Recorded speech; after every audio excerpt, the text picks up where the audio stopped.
है ना। अब इसमें देखेंगे वन डायमेंशनल मोशन में मतलब मोशन इन स्ट्रेट लाइन, कोई ऑब्जेक्ट अगर स्ट्रेट लाइन में मूव करता है तो उसका मोशन क्या कहलाएगा, वन डायमेंशनल मोशन। क्लियर है, motion in straight line is known as one dimensional motion. Clear है ये। अब इसमें देखेंगे हम, सबसे पहले देखेंगे पोजीशन वेक्टर, लिखेंगे आप लोग पोजीशन वेक्टर। पोजीशन वेक्टर इसको अपन डिनोट करेंगे वेक्टर आर से, पोजीशन वेक्टर लिखेंगे इसमें। देखो पोजीशन क्या होता है, position is a vector quantity, इसलिए अपन इसको बोले पोजीशन वेक्टर। अब किसी भी ऑब्जेक्ट की पोजीशन मतलब क्या होती है, लोकेशन। पोजीशन मतलब उसकी लोकेशन कि वो कहाँ पर है। ठीक है, तो किसी भी ऑब्जेक्ट की अगर आपको पोजीशन बताना है तो आपको क्या क्या रिक्वायरमेंट होगी। अब जैसे मैं बोलूँगा कि भाई मैं 100 किलोमीटर्स में हूँ, तो आप मेरे साथ पहुँच जाओगे। 100 किलोमीटर्स में तो मैं कहीं से भी हो सकता हूँ, रायपुर से भी हो सकता हूँ, मुंबई से भी, दिल्ली से, कहीं से भी 100 किलोमीटर्स में हो सकता हूँ। तो आपको बताना पड़ेगा कि कहाँ से 100 किलोमीटर से हूँ, कहाँ से, किस जगह से मैं 100 किलोमीटर डिस्टेंस में हूँ, ये आपको बताना पड़ेगा। तो जहाँ से आप बताते हो उस जगह को बोलते हैं रेफरेंस पॉइंट। क्या बोलेंगे, रेफरेंस पॉइंट। जिस जगह के रेफरेंस में आप अपनी लोकेशन बताते हैं कि आप यहाँ से 100 किलोमीटर है, रायपुर से 100 किलोमीटर है या दिल्ली से 100 किलोमीटर है, तो वो जगह जहाँ से आप अपनी लोकेशन बताते हो उस जगह को क्या बोलते हैं, रेफरेंस पॉइंट। क्या बोलेंगे, क्लियर है। अब अगर मैं बोलूँगा कि मैं रायपुर से 100 किलोमीटर में हूँ, तो आप पहुँच जाओगे क्या। रायपुर से तो चारों दिशाओं में 100 किलोमीटर है। इधर निकलोगे जगदलपुर साइड वो भी 100 किलोमीटर है, भिलाई साइड निकलोगे तो भी 100 किलोमीटर जा सकते हो। तो अगर है ना आपको मुझ तक पहुंचना है तो आपको डायरेक्शन की भी ज़रूरत पड़ेगी। किसकी ज़रूरत पड़ेगी, डायरेक्शन की भी। बोलो क्लियर है। तो पोजीशन, किसी भी ऑब्जेक्ट की लोकेशन या पोजीशन बताने के लिए किसकी किसकी रिक्वायरमेंट होती है। एक तो रेफरेंस पॉइंट की, किसकी रिक्वायरमेंट, रेफरेंस पॉइंट। कहाँ से 100 किलोमीटर में उस जगह को क्या बोलेंगे, रेफरेंस पॉइंट। दूसरा चाहिए मैग्नीट्यूड। ये जो 100 किलोमीटर है ये पोजीशन का क्या है, मैग्नीट्यूड है। क्या है, मैग्नीट्यूड। और क्या चाहिए, डायरेक्शन। क्या चाहिए, डायरेक्शन। आ रहा है समझ में। तो किसी भी ऑब्जेक्ट की लोकेशन या पोजीशन बताने के लिए हमको रेफरेंस पॉइंट चाहिए, मैग्नीट्यूड चाहिए और डायरेक्शन चाहिए। समझ में आया। इसके लिए हम यूज़ करते हैं XYZ सिस्टम का, XYZ कोऑर्डिनेट सिस्टम का। और रेफरेंस पॉइंट ज़्यादातर कहाँ लेते हैं, ओरिजिन में। कहाँ लेंगे, ओरिजिन। बोलो क्लियर है। तो जैसे ये x, ये हो गया y एक्सिस, ये हो गया x एक्सिस, और तीसरा एक्सिस हो गया z एक्सिस, वो मैं नहीं बना रहा हूँ। ये हो गया ओरिजिन। अब मान लो पॉइंट यहाँ पर लोकेटेड है, ठीक है। तो ये हो गया रेफरेंस पॉइंट और ये हो गई उसकी लोकेशन, ठीक है। तो मुझे अगर इसकी पोजीशन बताना है, ये y एक्सिस है, ये x एक्सिस है, तो पोजीशन बताने के बहुत सारे तरीके हैं, ठीक है। और ये ध्यान रखना है कि जो पोजीशन है वो क्या है, एक वेक्टर क्वांटिटी। क्या है, वेक्टर क्वांटिटी। बोलो क्लियर है। एक तो मैं इसके कोऑर्डिनेट्स बता सकता हूँ। मान लो ये है x में x1 है और y में y1, तो कोऑर्डिनेट्स हो गए x1 y1 0। हो गए कि नहीं। ये वैल्यू बताती है, पहली वैल्यू x कोऑर्डिनेट बताती है, दूसरी वैल्यू क्या बताती है, y कोऑर्डिनेट, तीसरी वैल्यू z कोऑर्डिनेट, ठीक है। यहाँ से स्टार्ट करूँगा, x एक्सिस में कितना डिस्टेंस चलूँगा, x1, y में कितना चलूँगा, y1, और यहाँ पहुँच जाऊँगा। आ रहा है ना समझ में।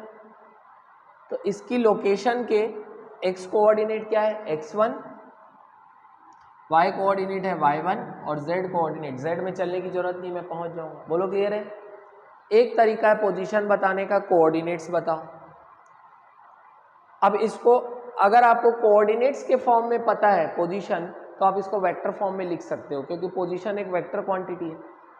तो वेक्टर r, पोजीशन वेक्टर को मैं r से डिनोट कर रहा हूँ। ये होगा x1, x1 कौन से एक्सिस में, x एक्सिस में, इसलिए क्या लिखूंगा, i कैप। अब वेक्टर फॉर्म में लिखते हैं तो i कैप, j कैप और k कैप होना चाहिए, plus y1 j cap, plus y1 j cap. चलो इसका z कोऑर्डिनेट है, मान लो इधर चले तो ये पॉइंट यहाँ पर हवा में लटका है, लेकिन अपन इसको बोर्ड में दिखा सकते हैं। तो इसका z कोऑर्डिनेट कितना है z1, तो क्या लिखूंगा प्लस z1 ठीक है, ऐसे लिखूंगा। अगर इसके कोऑर्डिनेट्स दिए x1 y1 और z1 तो इसको वेक्टर फॉर्म में मैं कैसे लिखूंगा x1i plus y1j plus z1k। बोलो क्लियर है? y में चल रहे हो इसलिए j कैप, फिर यहाँ पहुँच के थोड़ा आगे आना पड़ेगा z में, कितना चलना पड़ेगा z1, इसलिए k कैप। तो अगर आपको कोऑर्डिनेट्स दिए हैं तो आप इस तरह से उसको वेक्टर फॉर्म में लिख सकते हो। बोलो क्लियर है? एक और तरीका होता है वेक्टर को रिप्रेजेंट करने का। कैसे रिप्रेजेंट करते हैं? ग्राफिकली। ग्राफिकली हम किसी भी वेक्टर को कैसे रिप्रेजेंट करेंगे? एरो से। कैसे रिप्रेजेंट करेंगे? एरो से, ठीक है। एरो कहाँ से कहाँ बनाओगे? From origin to the location of object, ये बनेगा टेल। और डायरेक्शन बताना है आपको पोजीशन वेक्टर का, तो पोजीशन वेक्टर का डायरेक्शन हमेशा कहाँ से कहाँ लोगे? From origin to location. ये डायरेक्शन है क्या है? पोजीशन वेक्टर का। एरो हेड ऐसा बनाओगे, बनाओगे कि नहीं? So this arrow represents, this arrow is graphical representation of position vector. बोलो क्लियर है? इस तरह से आप किसी भी पोजीशन को ग्राफिकली रिप्रेजेंट कर सकते हो। इससे समझ में आ रहा है कि पोजीशन वेक्टर का डायरेक्शन कहाँ से कहाँ है? From origin to the location of object, ठीक है। ये एरो पोजीशन वेक्टर को कंप्लीटली रिप्रेजेंट कर रही है। कंप्लीटली रिप्रेजेंट करने का मतलब ये है कि टेल की लेंथ किसको रिप्रेजेंट करेगी? इसके मैग्नीट्यूड को, और ये होगा इसका डायरेक्शन। बोलो क्लियर है? क्योंकि पोजीशन वेक्टर वेक्टर है तो उसका मैग्नीट्यूड भी होगा और डायरेक्शन भी होगा, होगा कि नहीं? मैग्नीट्यूड कौन रिप्रेजेंट करता है एरो में? टेल। कौन रिप्रेजेंट करता है? टेल। अपन ने पहले ही पढ़ा है वेक्टर में कि लेंथ ऑफ टेल किसको रिप्रेजेंट करती है? वेक्टर के मैग्नीट्यूड को।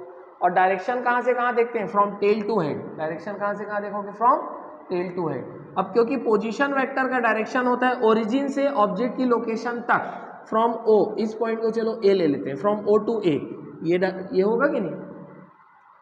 हमेशा डायरेक्शन कहाँ से लोगे? From origin to the location of object. Object यहाँ पर लोकेटेड है, ओरिजिन यहाँ है। From origin to the location of object means this is the direction of position vector. बोलो समझ में आया? तो इस तरह से आप इन अलग अलग तरीकों से आप पोजीशन वेक्टर को रिप्रेजेंट कर सकते हैं। क्लियर है? ये लिख लीजिए यहाँ तक।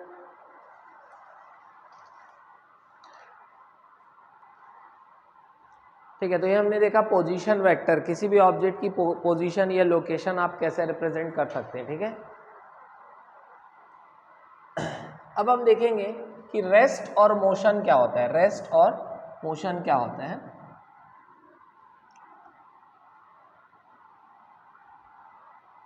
उसके पहले हम देखेंगे फ्रेम ऑफ रेफरेंस। क्या देखेंगे? Frame of reference. तो लिखेंगे आप लोग फ्रेम ऑफ रेफरेंस। बेटा क्या पटापट गिराते रहते हो आप लोग? क्या गिराते हो? कभी उधर गिरता है धम्म से। तो चलो फ्रेम ऑफ रेफरेंस। अब फ्रेम ऑफ रेफरेंस का मतलब क्या होता है? जिस जगह से आप किसी ऑब्जेक्ट के मोशन को ऑब्जर्व करें। ऑब्जेक्ट किसको बोलते हैं? जिसका मोशन ऑब्जर्व करना है आपको, कितनी स्पीड से मूव कर रहा है, किस डायरेक्शन में मूव कर रहा है, उसको क्या बोलेंगे? ऑब्जेक्ट। और जो ऑब्जर्व कर रहा है उसको ऑब्जर्वर बोलेंगे। क्या बोलेंगे? ऑब्जर्वर। क्लियर है? समझ में आ रहा है? अब जैसे तुम लोग कहीं जा रहे हो, तुम लोग कहीं गुपचुप खा रहे हो, मैंने तुमको मना किया है, ठीक है। अब मैं तुम लोगों को बैठ के ऑब्जर्व कर रहा हूँ, अंदर में बैठ के चुपचाप। कार के अंदर मैं बैठा हूँ, तुम लोग रोड में गुपचुप खा रहे हो। कार के मतलब रोड के दूसरे साइड में मैं हूँ, तो मैं बैठा हूँ कार के अंदर, मैं क्या हो गया? ऑब्जर्वर। क्या हो गया? तुम लोग क्या हो गए? ऑब्जेक्ट। बोलो क्लियर है? तो वो जो जगह है कार के अंदर ऑब्जर्वर बैठा है, मतलब वो जगह जहाँ ऑब्जर्वर है वही क्या बन जाती है? Frame of reference. क्या बन जाती है? Frame of reference. आ रहा है समझ में? जिस जगह से आप बैठ के ऑब्जेक्ट के मोशन को ऑब्जर्व कर रहे हैं वो जगह क्या हो जाएगी? Frame of reference. बोलो क्लियर है? समझ में आ गया? तो frame of reference it is a place from where motion of object is observed। है ना, ये वो जगह है जहाँ पर बैठ के ऑब्जेक्ट के मोशन को ऑब्जर्व किया जाता है। बोलो क्लियर है? इसको बोलेंगे हम फ्रेम ऑफ रेफरेंस। ठीक। अब जैसे आप अपने दोस्त को सी ऑफ करने के लिए रेलवे स्टेशन गए हो सपोज करो, ठीक है, ये रेल का डब्बा है, यहाँ पर आपका फ्रेंड ऐसा है बैठा हुआ है, ठीक है, ये हो गया ऑब्जेक्ट। ये आप बाहर में खड़े हो, उससे बात कर रहे हो, यहाँ पर ये आप खड़े हो, ठीक है, ये ऑब्जर्वर 1 है। अब ट्रेन के अंदर भी कोई एक बैठा है, एक और कोई पैसेंजर है जो भी तुम्हारे फ्रेंड को देख रहा है, तो फ्रेंड जो हो गया वो ऑब्जर्वर हो गया, सॉरी जो फ्रेंड है वो क्या हो गया? ऑब्जेक्ट। क्या हो गया? ऑब्जेक्ट। ठीक है, इसको देखने वाले 2 लोग हैं, ये भी देख रहे हैं, ये भी देख रहे हैं। बोलो क्लियर है? ये हो गया फ्रेम ऑफ रेफरेंस 1, ये हो गया फ्रेम ऑफ रेफरेंस 2, क्योंकि ये भी ऑब्जर्वर है, ये भी ऑब्जर्वर है। फ्रेम ऑफ रेफरेंस किससे मिलके बनेगा? फ्रेम ऑफ रेफरेंस के लिए क्या चाहिए? एक जगह चाहिए जहाँ से बैठ के आपको देखना है, तो वो जगह और आप देखने वाले दोनों मिलके क्या बनाते हैं? Frame of reference.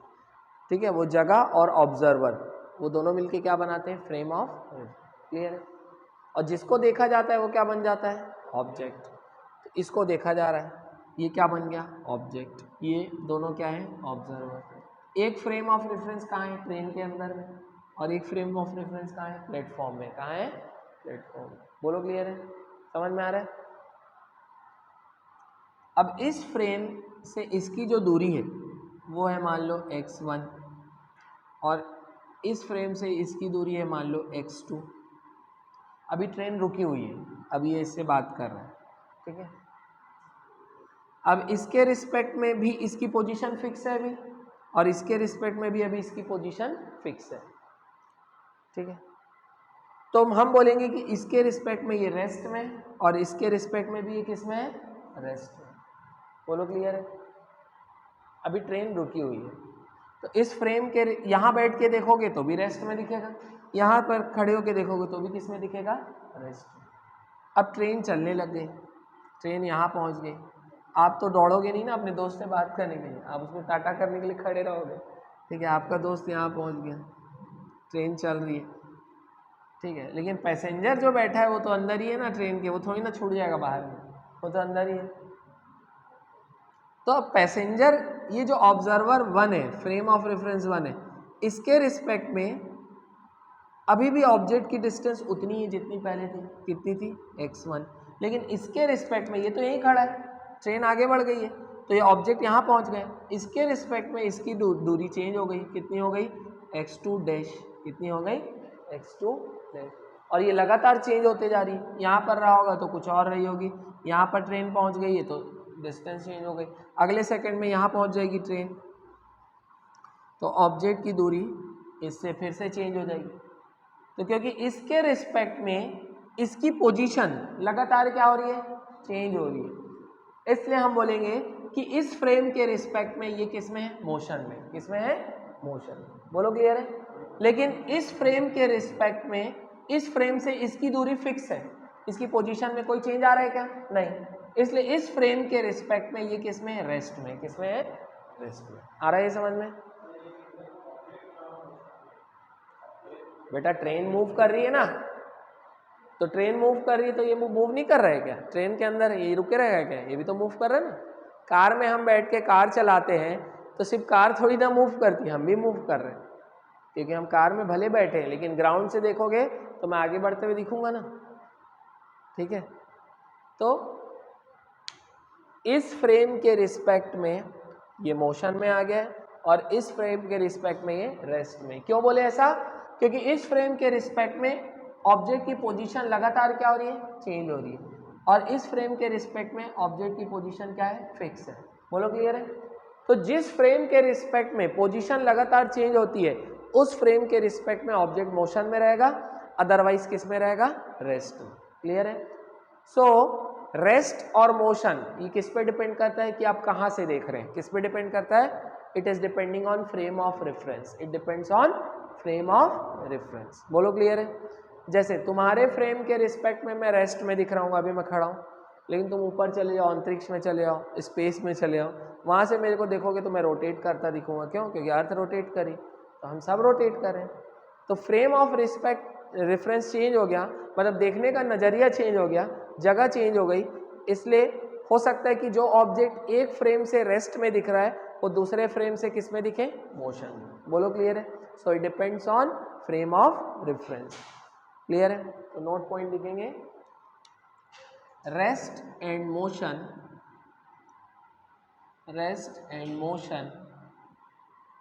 depends on frame of reference. Rest and motion depends on frame of reference. बोलो क्लियर है? Rest and motion depends on frame of reference. आप कहाँ से देख रहे हो? बोलो क्लियर है?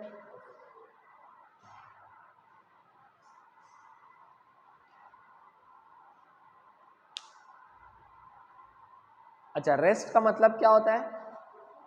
अगर किसी फ्रेम के रिस्पेक्ट में ऑब्जेक्ट की पोजीशन फिक्स हो गई, पोजीशन में चेंज नहीं हो रहा है टाइम के साथ, है ना। जैसे ये मोबाइल है, ये यहीं पड़ा हुआ है, समय के साथ भी ये यहीं पड़ा है, तो मेरे रेफरेंस में मैं इसको देखूंगा तो किस में दिखेगा? रेस्ट।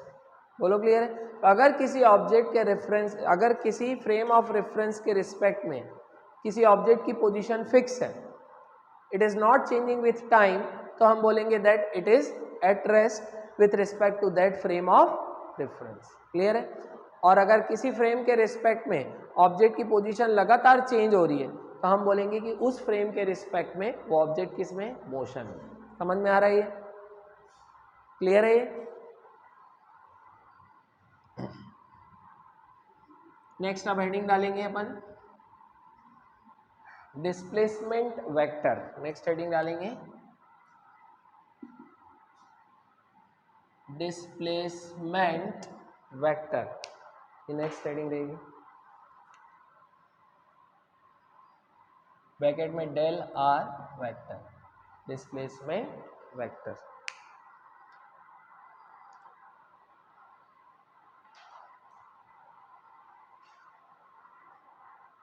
ठीक है? डिस्प्लेसमेंट एक वेक्टर क्वांटिटी है, और डिस्प्लेसमेंट किसी ऑब्जेक्ट का डिस्प्लेसमेंट क्या बताता है कि उसकी पोजीशन में कितना चेंज आ रहा है और किस डायरेक्शन में चेंज आ रहा है। मैं एक बॉक्स है, उसको बोलूँगा कि 2 मीटर में शिफ्ट कर दो, उठा के 2 मीटर शिफ्ट कर दो, तो भाई 2 मीटर तो कहीं भी हो सकता है, राइट, लेफ्ट, आगे पीछे, कहीं भी हो सकता है ना।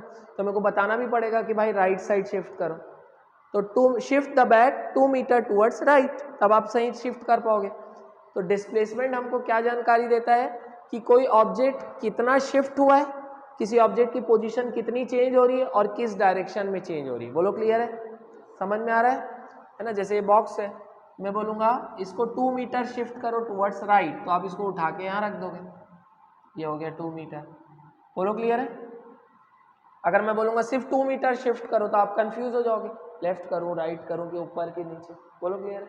तो इसलिए हमको डिस्प्लेसमेंट क्या जानकारी देता है कि कोई भी ऑब्जेक्ट कितना शिफ्ट हो रहा है और किस डायरेक्शन में। तो हम बोलेंगे this object is displaced by 2 metre towards right, this object is displaced by 2 metre towards right.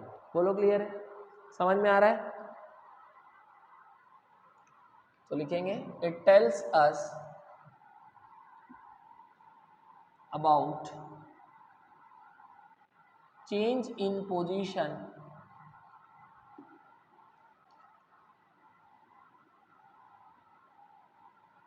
of an object in a particular direction, in a particular direction। Object की पोजीशन में कितना चेंज हुआ और किस डायरेक्शन में change हुआ, ये हमको कौन बताता है? Displacement vector. क्लियर है?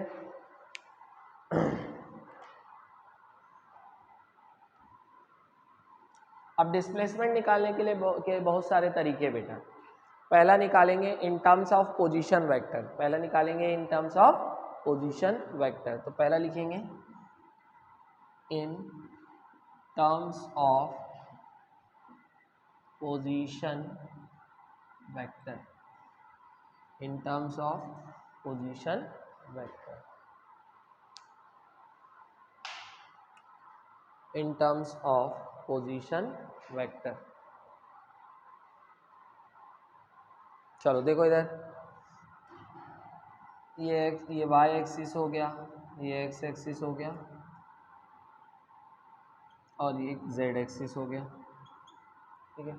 ऑब्जेक्ट की पोजीशन है मान लो पहले पॉइंट A पे, कहाँ पर ऑब्जेक्ट पहले पॉइंट A पे, A पर इसका कुछ ना कुछ कोऑर्डिनेट्स दिया होगा, x1 y1 और z1, ठीक है।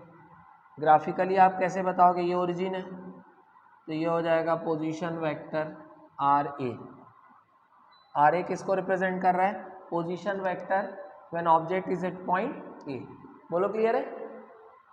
इसको अपन वेक्टर फॉर्म में कैसे लिखेंगे, ये क्या दिया, पोजीशन के कोऑर्डिनेट्स दिए, RA को कैसे लिखेंगे, x1i plus y1j plus z1k, ऐसे ही लिखेंगे।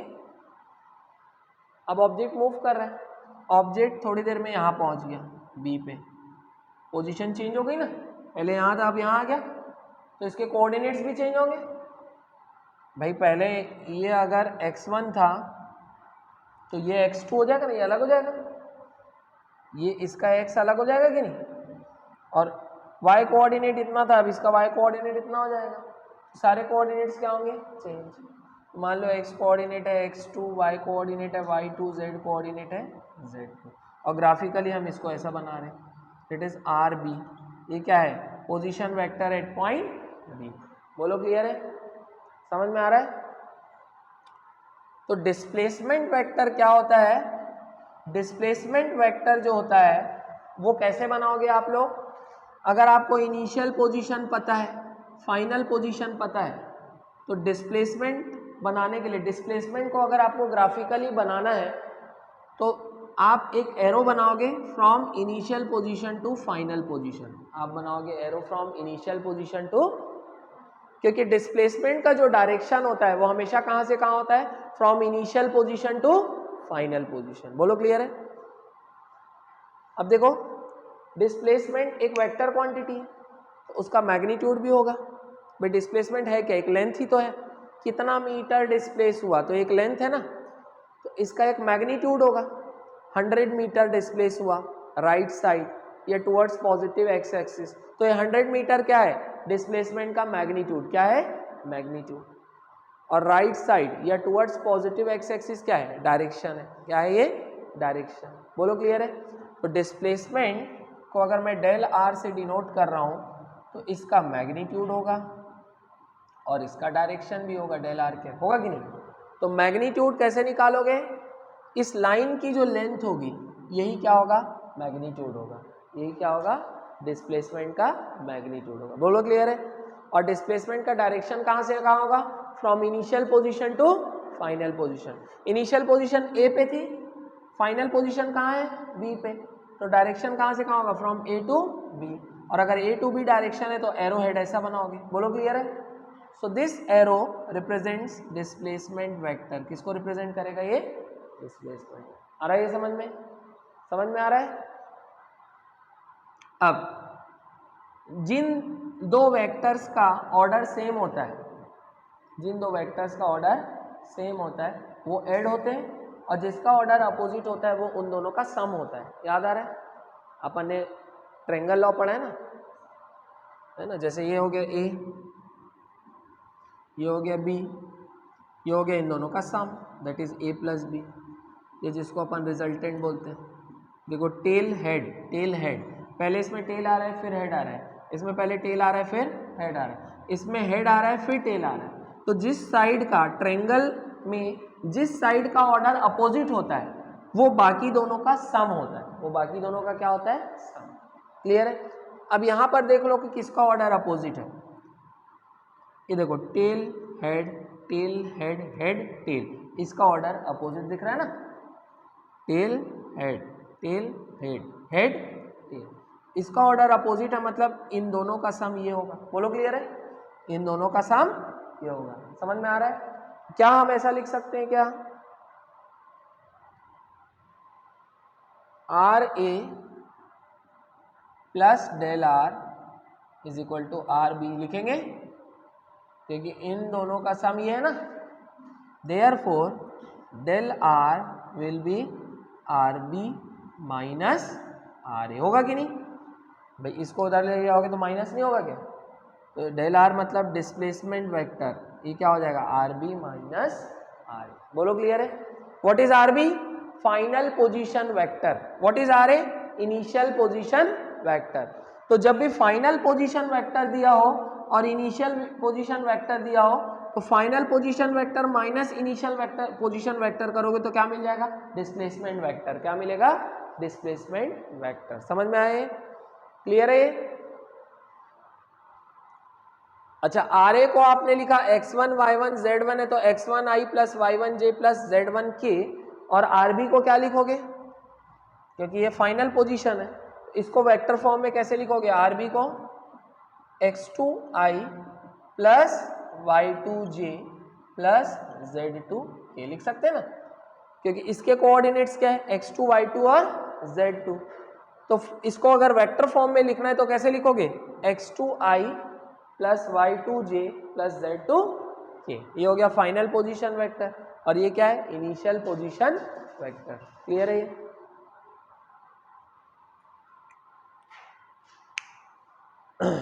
समझ में आ रहा है बेटा?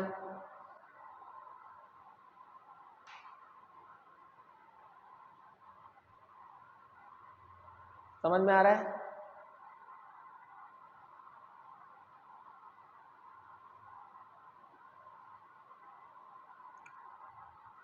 नोट कर लेंगे यहां तक।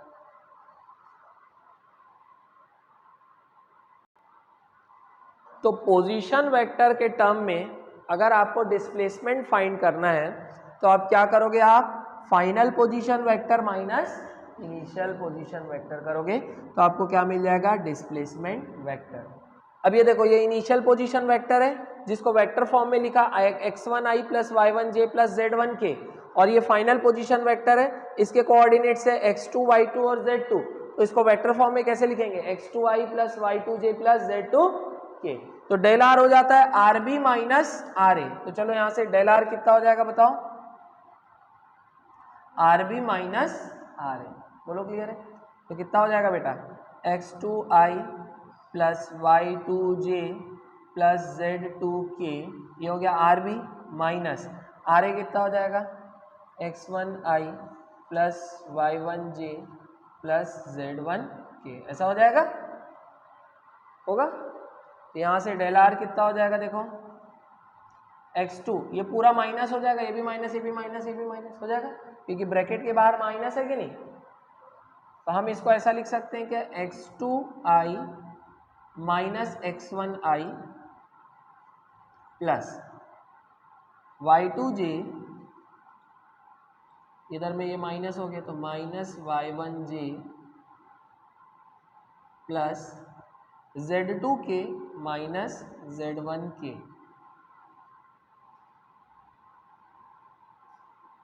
लिख सकते हैं ऐसा। और del are will be, i common आ जाएगा दोनों में, x2 minus x1 i plus y2 minus y1 j plus z2 minus z1 k। इस तरह से आप क्या निकाल सकते हो? Displacement vector. बोलो क्लियर है? इस तरह से आप क्या फाइंड करोगे? Displacement vector. समझ में आ रहा है ये बेटा? क्लियर है?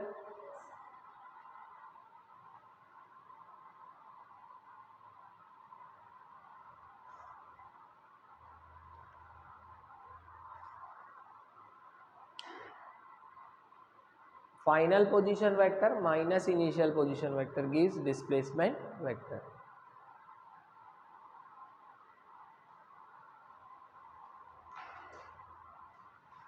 हो गया?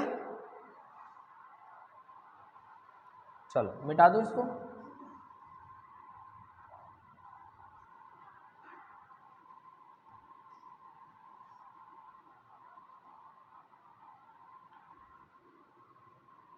जैसे क्वेश्चन लिखेंगे, देखिए क्वेश्चन, अ पार्टिकल मूव्स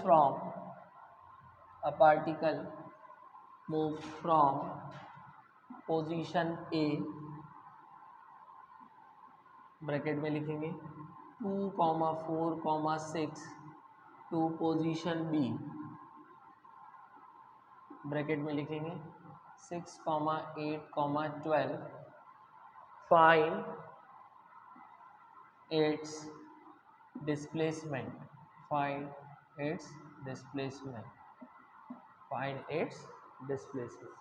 पार्टिकल कहाँ से कहाँ मूव करा है? From A to B. A particle moves from A to B, क्या फाइंड करना है हमको? Find its displacement. ठीक है,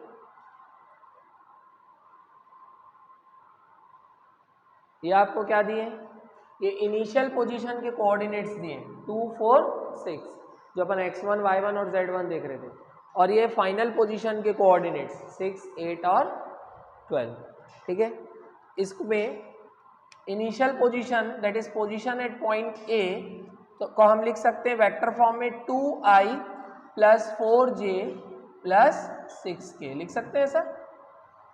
लिख सकते हैं कि नहीं? फाइनल पोजीशन को वेक्टर फॉर्म में कैसे लिखेंगे? ये पोजीशन बी के कोऑर्डिनेट्स दिए फाइनल पोजीशन के 6, 8 और 12, इसको क्या लिखेंगे? 6i + 8j + 12k। बोलो क्लियर है? आपको क्या चाहिए? डिस्प्लेसमेंट। डिस्प्लेसमेंट होता है हमेशा final position vector minus initial position vector. बोलो क्लियर है? कितना आ जाएगा? RB माइनस RA, तो ये हो जाएगा देखो 6i - 2i, कितना आएगा? 4i आएगा, plus 8j - 4j is 4j, plus 12k - 6k is 6k। बोलो क्लियर है? तो ये क्या आ गया? Displacement vector. तो displacement vector is 4i - 4j + 6k। आ गया थे? क्लियर है? गुड, चलो आगे बढ़ेंगे। मिटा दो इसमें, बेटा हो गया ये।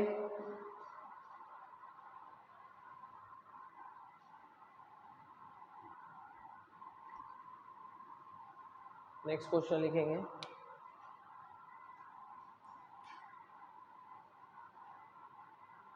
by the action of a force F is equal to 6i + 8j - 2k Newton, an object is displaced from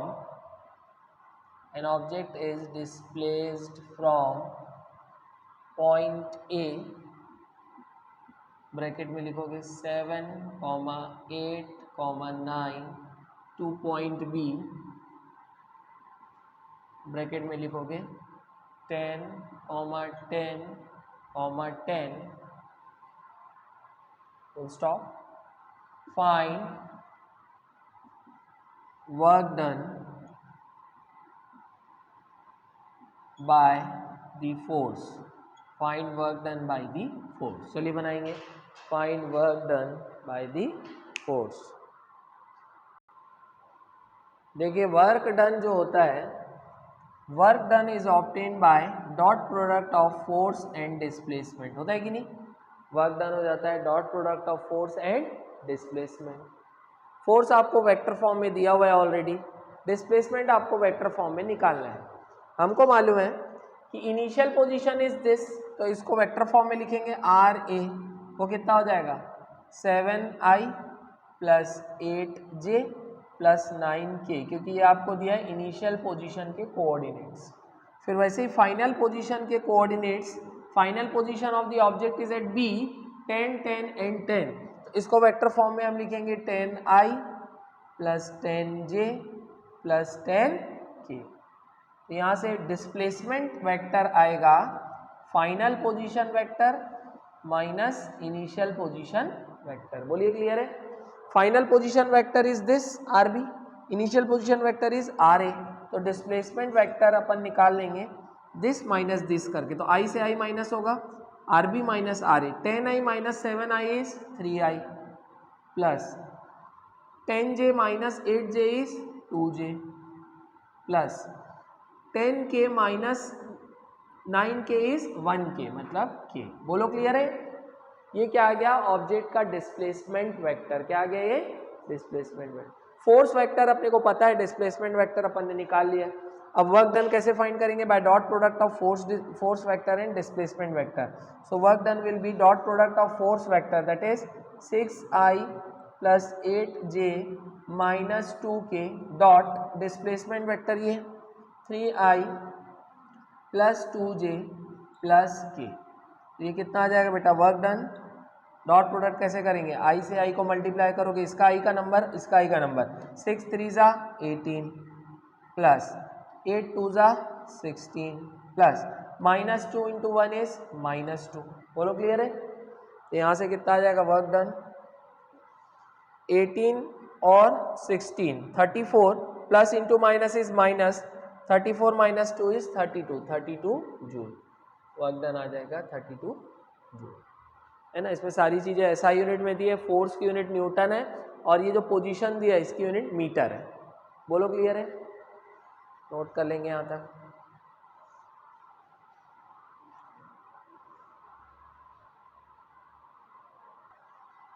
second लिखेंगे विदाउट पोजीशन वेक्टर। इसके पहले फर्स्ट लिखे थे ना आपने, डिस्प्लेसमेंट वेक्टर पहला निकालना सीखे थे in terms of position vector. अब सेकंड लिखेंगे विदाउट पोजीशन वेक्टर। अगर पोजीशन वेक्टर नहीं दिया है तो डिस्प्लेसमेंट वेक्टर कैसे निकालेंगे?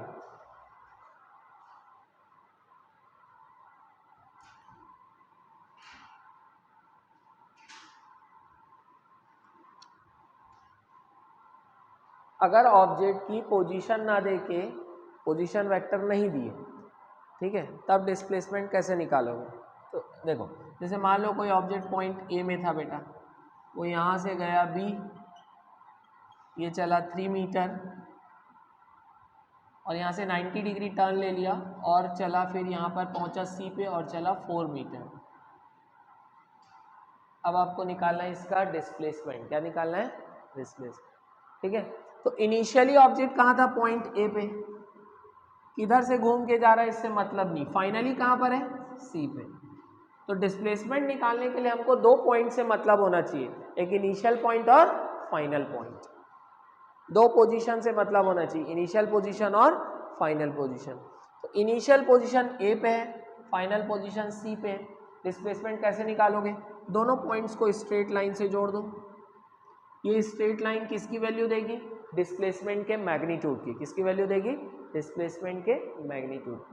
अब डिस्प्लेसमेंट क्योंकि वेक्टर है तो उसका डायरेक्शन भी चाहिए। डायरेक्शन कहाँ से कहाँ देखोगे? From initial position to final position. So this will be the direction of displacement. Arrow ऐसे बनाओगे। बोलो क्लियर है? क्लियर है? तो डिस्प्लेसमेंट का डायरेक्शन कहाँ से कहाँ होगा? From A to B, A to C, sorry, from A to C. Clear है? अब ये जो लेंथ होगी ये डिस्प्लेसमेंट का मैग्नीट्यूड है। अब ये एक राइट एंगल ट्रायंगल बन रहा है क्योंकि 90 डिग्री, ये बेस हो गया, ये परपेंडिकुलर हो गया, तो ये क्या हो गया? हाइपोटेनियस। ठीक है, इसको अपन डी बोल देते हैं क्योंकि डिस्प्लेसमेंट का मैग्नीट्यूड है। क्या लगाएंगे? Pythagoras theorem. तो ये डी कितना आ जाएगा बेटा? √3² प्लस 4² आएगा। डी कितना आ जाएगा? 16 + 9 25, 25 का रूट 5 मीटर। तो डिस्प्लेसमेंट कितना हो रहा है? 5 मीटर का, फ्रॉम ए टू सी। बोलो क्लियर है? तो अगर डिस्प्लेसमेंट का मैग्नीट्यूड बताओगे तो सिर्फ लेंथ बता दो, कितना है? 5 मीटर, क्योंकि मैग्नीट्यूड के लिए सिर्फ क्या चाहिए? नंबर और यूनिट। ये हो गया डिस्प्लेसमेंट का मैग्नीट्यूड। और डायरेक्शन कहाँ से कहाँ? फ्रॉम ए टू सी।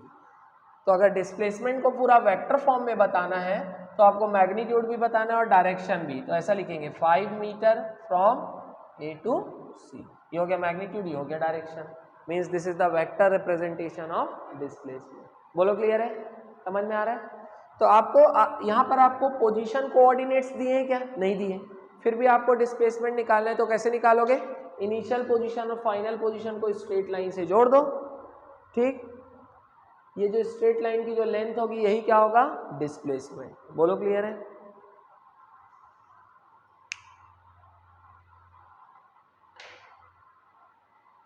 समझ में आ रहा है ये?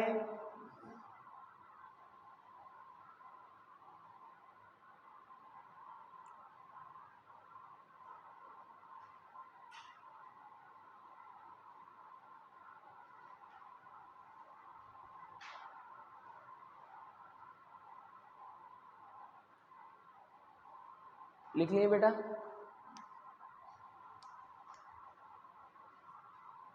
मिटा दो उसको। वैसे ही देखो, अगर पार्टिकल ए से ऐसा घूमते हुए बी में जा रहा है, सर्कुलर पाथ है, इस सर्कल का रेडियस है r, और ये ए से जा रहा है बी में। बी में क्या है? ए का डायमेट्रिकली अपोजिट पॉइंट है। डायमेट्रिकली अपोजिट पॉइंट पहुंचने का मतलब होता है आधा सर्कल कवर कर लेना। कितना का सर्कल? आधा। देखो यहां से आप यहां पहुंचे तो ये पॉइंट डायमेट्रिकली अपोजिट नहीं होगा। बोलो क्लियर है? डायमेट्रिकली अपोजिट पॉइंट पहचानने का तरीका क्या है? ये जो लाइन है ये कहां से पास होना चाहिए? सेंटर से। कहां से पास होना चाहिए? सर्कल के सेंटर से। बोलो क्लियर है? ये पॉइंट बी है, तो दोनों को जोड़ने वाली लाइन सेंटर से तो पास नहीं हो रही, so this is not diametrically opposite point. बोलो क्लियर है? तो अगर कोई पार्टिकल घूमते घूमते ऐसा जा रहा है, ए से चले गया बी पे, B is diametrically opposite point following a circular path, तो उसका डिस्प्लेसमेंट कितना होगा? कितना होगा? 2r। कितना होगा? 2r। क्यों? डिस्प्लेसमेंट निकालने के लिए क्या करना चाहिए? पोजीशन कोऑर्डिनेट्स तो दिए नहीं है।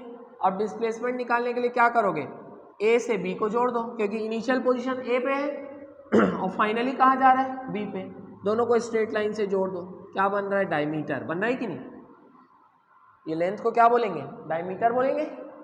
तो सेंटर है ये सर्कल का, यहाँ से यहाँ तक r, तो यहाँ से यहाँ तक भी कितना होगा? r। ये r तो ये भी r, तो डिस्प्लेसमेंट का मैग्नीट्यूड कितना होगा? 2r। कितना होगा? 2r। बोलो क्लियर है? और डायरेक्शन कहाँ से कहाँ? From A to B, because direction of displacement is from initial position to final position. तो अगर एरो बनाओगे तो ऐसे ही बनाओगे, direction is from A to B, अगर पूरा वेक्टर फॉर्म में लिखना है तो। बोलो क्लियर है? समझ में आ रहा है ये? बना लो इसको।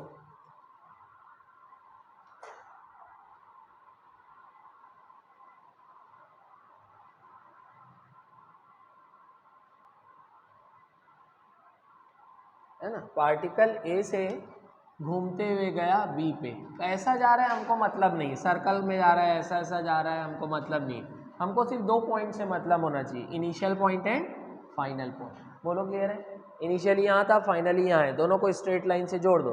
इस स्ट्रेट लाइन की जो लेंथ होगी वो किसका क्या बताएगी? डिस्प्लेसमेंट के मैग्नीट्यूड को। क्या बताएगी?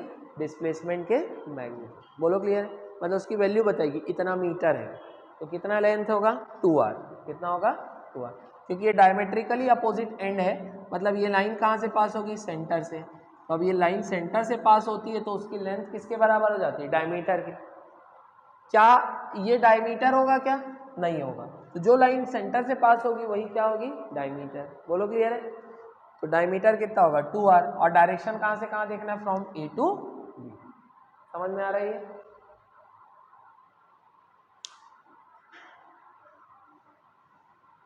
अब अगर जहां से ऑब्जेक्ट जहां से मोशन स्टार्ट किया है घूम फिर के वहीं आ जाए तो डिस्प्लेसमेंट कितना हो जाएगा? बोलो 0। कितना हो जाएगा? बोलो क्लियर है? क्योंकि डिस्प्लेसमेंट तभी होती है जब ऑब्जेक्ट की पोजीशन चेंज होती है। आप जैसे घर से अपने निकले, घूमने गए, मार्केट गए और अल्टीमेटली 1 घंटे बाद घर आ गए, ठीक है? 1 घंटे बाद घूम के वापस घर आ गए, तो आपका 1 घंटे का डिस्प्लेसमेंट कितना होगा? 0। कितना होगा? 0। बोलो क्लियर है? लेकिन घर से आप मार्केट गए, मार्केट जाने में आधा घंटा लगा, आधे घंटे का डिस्प्लेसमेंट 0 नहीं होगा, क्योंकि आधे घंटे के टाइम स्पेन में आप कहाँ पर हो? मार्केट पे। तो कुछ ना कुछ डिस्प्लेसमेंट होगा ना, आप घर पे तो नहीं हो। तो आपको ये भी ध्यान रखना है कि टाइम किस टाइम की बात कर रहा है। क्लियर है? तो अगर आपको टाइम ना दे के सीधा सीधा ये बोल रहा है कि भाई इनिशियली ऑब्जेक्ट की पोजीशन घर पे थी और फाइनली भी घर पे, तो अपने को तो इनिशियल और फाइनल पोजीशन से मतलब है, तो अपन डिस्प्लेसमेंट को क्या लेंगे? 0। बोलो क्लियर है? तो जब भी इनिशियल और फाइनल पोजीशन सेम पॉइंट पर होती है तो डिस्प्लेसमेंट क्या होता है? 0। बोलो क्लियर है?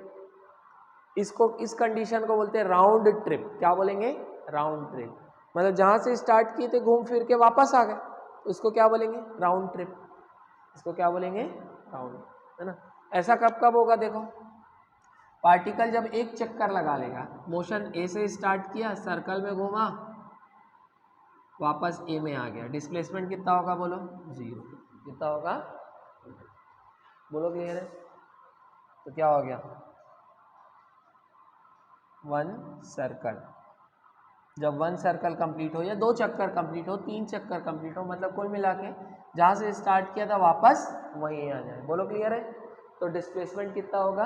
0, है ना। यहाँ से स्टार्ट किया, घूम फिर के वापस यहीं आ गया, इनिशियल पोजीशन भी वही, फाइनल पोजीशन भी वही, ठीक है।